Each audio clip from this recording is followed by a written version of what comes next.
Okay guys, welcome back to the channel. Today I'm in After Effects and I'm going to show you how to do some fly-through text. So you might have seen these titles on various TV programs. I think Stranger Things have used it in the past. I think you've got it in a lot of 80s TV programs as well. It has been quite a common title effect, but it's quite cool, quite classic, a little bit retro. I still like it.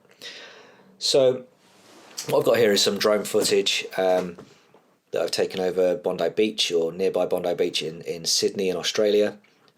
Just slowly moving forward, and we're just going to kind of fly through that, through the text and reveal this image in its entirety. So before we start, I'll just point out that I've lowered the resolution on this because this is quite a high resolution video. I shot in 4K, but it just kind of slows things down when you're editing. It can take a little while for it to catch up, and it can be a bit stilted. So if you just lower the resolution to about a third, it just makes things run a little bit smoother, and you can always change that resolution back up towards the end of the project when you're doing your final little tweaks to the edits. So we'll start off by putting some text over here. As I said, this is near Bondi Beach, so I'm just going to go with Bondi. I then need to align that and size it. So if you just bring up in the window options here, you've got the align tool there. I'll bring up this panel here, and you can just horizontally and vertically align that. That looks fine to me, actually. I don't think I need to mess around with the size too much. You could have it slightly bigger. You could use some of the other options to stretch it to be sort of a taller font as well, but that works fine. What I would say is you want a really bold font for this, because it's not going to work with a sort of thin or light font. So I've got Open Sans Bold here. You could use something like Impact, which would work pretty well for this. Yeah, something bold and blocky, and it shows a lot of the image behind it when you've got that the stencil loomer effect, which I'll show you in a second. We also need to now move the anchor point of this layer, this text layer here. So this is your anchor point, and you can do that in a couple of ways. You can press Y on your keyboard, which will bring up the tool to move this, or you can just select this option up here, which is the pan behind tool. So we can move that freehand, or if you're on a PC, you can hit Control and hold that down and drag it, or on a Mac, you press Command, and that just snaps that straight to the middle. Saves a lot of the guesswork. So now we've got that anchor point in the middle. We now want that image to come through this text. And the way you do that is going into the blend mode, which is down in this option here. It's under mode. This is currently set to normal. If you can't see these options, you've got the toggles and switches and modes button here. You might have that screen or something similar on yours. So just hit that again, and then it brings up this mode here. So on the text layer, it's set to normal, and we want to change that to stencil loomer. So now we've got that black background and the video coming through the text here. So the next thing we want to do is start the fly through. So I would prefer to have this kind of on the screen for a few seconds, with the image kind of moving in the background, maybe about a second and a half, and then we'll start flying through. So the best way of doing that is to start with the scale. So I'm just going to bring up scale here by pressing S on the keyboard while I've got that text layer highlighted, and I'm just going to keyframe that. What that does is that puts a marker to say that this is 100% at that point. And then I want to fly through the text and be through it around about, I don't know, 7 seconds. It's sort of a 5.5, 6 seconds movement is about right.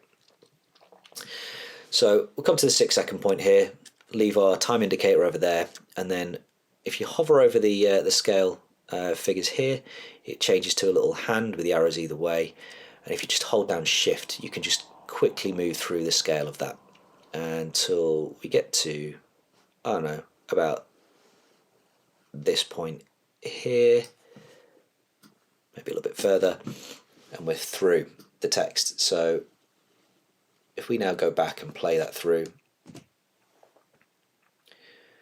see, it kind of moves quite quickly at the start and then slowly drags through. And that's not ideal. It doesn't look great doing that way. So we're going to leave those keyframes in because the scale is correct. And what I'm going to do is I'm just going to highlight those keyframes by just dragging over both of them, highlighting them both at the same time, and then I'm just going to press F9. And what that does is it brings up the easy ease command, which means it eases in the speed and eases back out again. But the problem we noticed was that it was kind of slow on that outward movement. So I'm just going to bring up the screen here, and then we've got the graph editor. Now, just bring that up so we can see all of the graph. What this is the speed of that scale change. So we just click on that. You can alter the speed from the entry point to the end point here. So if we just drag that over here, as you can see, that's a slow ramp up in the speed, which is ideal. That's kind of what we want. I want it to be quickly out, so we're not lingering with that big black space that was left on the right hand side of the screen. So if we leave it like that, and then just have a quick play through there, that's a bit better, but it seems to take a little while to go through. We're just kind of slightly off center on that middle letter, and slightly too close to the edge of the end there. So we'll just come out of that graph editor. We'll just come over to the original key point here, roughly there. What we'll do is slightly change the position of the text as we move through it. So you can do that by highlighting it and pressing P, and we're happy with the start position, so we're just going to keyframe that there. And then we want both the position and scale keyframes up. So if you just double tap U while you've got that text layer highlighted, you can see it's got the position and the scale keyframes all together. So I want to go through, and I reckon we can sort of shift the position slightly to the right and have it flying through this area here. So I would say around about 1800, something like that. It started off at about 900 was the position I had. I'm just going to double that and move it over. So we'll start off and just see how that looks now. It kind of moves slightly to the right, but we're flying more through the middle.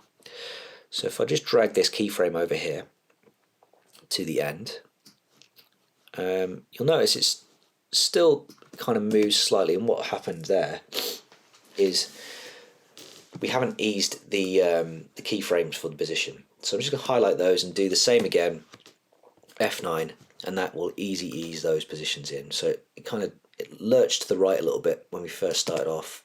Now it just goes straight through the middle. Yeah, that's about right. So we'll just play that through again. It kind of was a little bit stilted there. That looks good to me. So that's really it. That's all you need to do to get that fly through text. You can muck around with the background colors. You can muck around with the fonts. Maybe a slightly wider font would be better than this one, but you get the idea. Have a play around. So that's pretty much it, guys. So just click out of that, and let's just bring the screen down, and we can just see that flying through. Much smoother effect than we had originally. That's it. Enjoy. If you've got any questions, do put them in the comments. And if you like the video, like and subscribe, and check out my other Premiere Pro and Adobe After Effects videos that I've got on the channel. Thanks very much, guys.